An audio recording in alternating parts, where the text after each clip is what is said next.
حیدرآباد کے راجندر نگر علاقے میں واقع جنا چیتنیہ کالونی گولڈن ہائٹس کی جامع مسجد گدا بیگ میں 15 مارچ کو حکومت تلنگانہ کی جانب سے عید کا تحفہ پروگرام منعقد کیا گیا۔ اس پروگرام کے تحت بڑی تعداد میں غریب اور مستحق افراد میں عید کے تحائف تقسیم کیے گئے۔ اس موقع پر مقامی لوگوں کی بڑی تعداد موجود تھی اور مستحق خاندانوں کو عید کی خوشیوں میں شریک کرنے کے لیے تحائف فراہم کیے گئے۔ اس تقریب میں کئی معزز شخصیات نے شرکت کی، جن میں جامع مسجد کے صدر سید شفیع، سینئر کانگریس رہنما مزمل، مسجد کے سیکریٹری جناب سرفراز صدیقی، نائب صدر سجات پٹیل، مجاہد سکندر، طاہر بھائی اور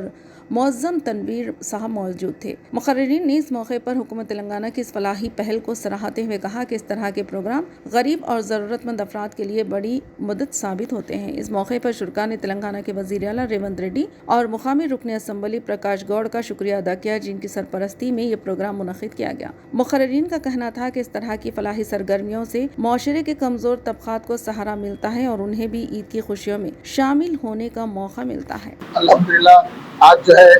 جو ہمارے گورنمنٹ کی طرف سے جو عید مبارک کا جو تحفہ دیا جا رہا ہے غریب لوگوں کے لیے، الحمدللہ مسجد گدا بیگ کی طرف سے ہم یہاں کے غریب لوگ جو آس پاس کے ہیں ہم یہ ڈسٹریبیوٹ کر رہے ہیں۔ ہم گورنمنٹ کا بہت شکریہ ادا کرتے ہیں۔ مائنارٹیز کے لیے جو بھی عید سے پہلے جو غریب لوگوں کے لیے جو بھی تحفے دے رہے ہیں، الحمدللہ اس کا شکریہ ادا کرتے ہیں گورنمنٹ کا، اور ہمارے ریونت ریڈی سرکار کا، اور ایم ایل اے صاحب کا، اور ویسے مزمل بھائی کا بھی شکریہ ادا کرتے ہیں، جو ہر سال مسجد کے لیے کوشش کرتے ہیں۔ اور یہاں پہ اسٹیج پہ بیٹھے ہوئے ہمارے کمیٹی کے سیکریٹری سرفراز صدیقی صاحب، سجات پٹیل صاحب، اور ہمارے کانگریس کے غوث بھائی، اور اور ہمارے طاہر بھائی، اور ہمارے مسجد